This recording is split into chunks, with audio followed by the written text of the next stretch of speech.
Hello friends, welcome to my channel. ఈరోజు మనం సాబుదానాతో vada prepare చేద్దాం. ముందుగా మనం 1 కప్పు సాబుదానాన్ని తీసుకుందాం. ఇప్పుడు వీటిని 2 నుంచి 3 సార్లు నీట్గా కడగాలి. ఇలా శుభ్రంగా కడిగిన తర్వాత ఇప్పుడు ఇవి మునిగే వరకు వాటర్ వేసి 4 నుంచి 5 గంటలు నాననివ్వాలి. వాటర్ మరీ ఎక్కువ వేయద్దు, జస్ట్ ఇవి మునిగే వరకే వాటర్ వేయాలి. ఇప్పుడు వీటిని నాననిద్దాం. మనం సాబుదానా నానబెట్టి 5 అవర్స్ అవుతుంది. నానబెట్టిన సాబుదానా ఇలా పొడి పొడిగా రావాలి. ఒకవేళ వాటర్ ఎక్స్ట్రా ఉంటే వడగట్టి తీసుకోవాలి. ఇప్పుడు వీటిని ఒక మిక్సింగ్ బౌల్లోకి తీసుకొని పక్కకు పెట్టేయాలి. 1/2 కప్పు పల్లీలను వేయించి తీసుకోవాలి. వీటిని చిన్న చిన్న ముక్కలుగా చేయాలి, లేదా మిక్సీలో వేసుకొని కోర్సుగా మిక్సీ పట్టినా సరిపోతుంది. అంటే బరకగా మిక్సీకి పట్టాలి, లేదా ఏదన్నా గిన్నెతోని ఇలా చిన్న చిన్న ముక్కలు చేయాలి. మీరు కావాలంటే మిక్సీకి వేయండి, మీ ఇష్టము. ఇలా ఉంటే సరిపోతుంది. ఇప్పుడు వీటిని పక్కకు పెట్టేద్దాం. ఇప్పుడు ఈ సాబుదానాలోకి ఉడికించి తురిమి పెట్టిన ఆలు వేయాలి. నేను 2 పొటాటోస్ తీసుకున్నా.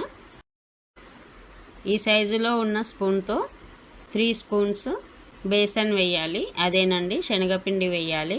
కొద్దిగా పసుపు, 1 టీ స్పూన్ సోంపు కొద్దిగా క్రష్ చేసి వేయాలి. జీలకర్ర వేసుకున్నా సరే, మీ ఇష్టం. సోంపు వేస్తే మంచి ఫ్లేవర్ యాడ్ అవుతుంది, అలాగే టేస్ట్ కూడా యాడ్ అవుతుంది. 3/4 టీ స్పూన్ సాల్ట్. ఒక పెద్ద సైజ్ ఆనియన్ తీసుకొని ఇలా సన్నగా కట్ చేసి వేసుకోవాలి.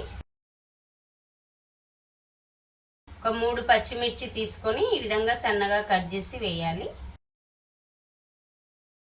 2 ఇంచెస్ అల్లాన్ని ఈ విధంగా సన్నగా తురిమి వేయాలి. చిన్న చిన్న ముక్కలు చేసి వేసినా సరే. అలాగే గుప్పెడు కొత్తిమీర ఈ విధంగా సన్నగా కట్ చేసి వేయాలి. ఇప్పుడు ఇందులో మనం వేయించి పెట్టిన పల్లీలు వేయాలి, ఈ విధంగా సన్నగా చిన్న చిన్న ముక్కలు చేసి. ఇప్పుడు ఇవన్నీ బాగా కలిసేటట్టు కలపాలి. వాటర్ వేయాల్సిన అవసరం లేదు. ఈ ఆలుగడ్డలో ఉన్న తడి, ఈ సాబుదానాలో ఉన్న తడి సరిపోతుంది. ఇంకా మరీ మీకు తడి ఎక్కువ అనిపిస్తే కొద్దిగా శనగపిండి కానీ బియ్యం పిండి కానీ యాడ్ చేసుకోవచ్చు, మీ ఇష్టం. ఇంగ్రీడియంట్స్ అన్నీ బాగా కలిసేటట్టు కలపాలి. ఇంగ్రీడియంట్స్ అన్నీ కలిసేటట్టు కలిపి ఇలా ముద్దగా వచ్చేటట్టు కలపాలి. ఇప్పుడు మనం ఈ పిండితో వడ ప్రిపేర్ చేయాలి. మీకు కావాలంటే టిక్కీ షేప్లో కూడా చేయొచ్చు, లేదా మామూలుగా మనం వడలు ఏ షేప్లో చేస్తామో అలా చేసినా సరిపోతుంది, మీ ఇష్టం. మీకు ఎలా కావాలంటే అలా చేయండి. ఇప్పుడు మన చేతికి కొద్దిగా ఆయిల్ గ్రీస్ చేసుకోవాలి, అలాగే కొద్దిగా ప్లేట్కి కూడా గ్రీస్ చేయాలి. ఒక ప్లేట్కి, చిన్న ప్లేట్కి. ఇప్పుడు కొద్దిగా పిండి తీసుకొని మనం ఒక చపాతీకి ఎంత పిండి పెడతామో అంత తీసుకొని ఇలా రౌండ్గా ఒక బాల్ లాగా చేయాలి.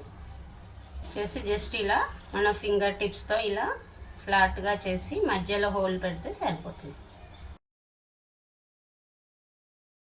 అన్నీ ఇలాగే చేసి డీప్ ఫ్రై చేయాలి.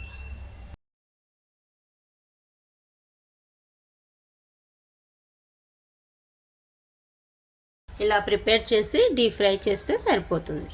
ఇప్పుడు మనం వీటిని డీప్ ఫ్రై చేద్దాం. ఇప్పుడు ఆయిల్ వేడెక్కింది. మనం ప్రిపేర్ చేసి పెట్టిన వడలన్నీ డీప్ ఫ్రై చేయాలి. ఫ్లేమ్ని మీడియం ఫ్లేమ్లో పెట్టి డీప్ ఫ్రై చేస్తే సరిపోతుంది. గోల్డెన్ కలర్ వచ్చే వరకు డీప్ ఫ్రై చేయాలి. కింది సైడ్ కొద్దిగా ఫ్రై కాగానే ఫ్లిప్ చేయండి. ఈ కలర్ రాగానే తీయాలి. ఒక టిష్యూ పేపర్ వేసుకొని ప్లేట్లోకి వేసుకుంటే సరిపోతుంది. సాబుదానా వడ రెడీ అయింది. ఇప్పుడు మనం మిగతాయి కూడా ఇలాగే డీప్ ఫ్రై చేద్దాం. సాబుదానా వడ రెడీ అయిందండి. ఈ రెసిపీ కనుక నచ్చితే మీరు ఒకసారి ట్రై చేసి మీకు ఏ విధంగా వచ్చిందో కామెంట్ సెక్షన్లో చెప్పండి. అదేవిధంగా నా వీడియో కనుక నచ్చితే ఒక లైక్ చేసి నా ఛానల్ని సబ్స్క్రైబ్ చేయడం మర్చిపోకండి. ఇంగ్రీడియంట్స్ డిస్క్రిప్షన్లో ఉంటాయండి. Thanks for watching.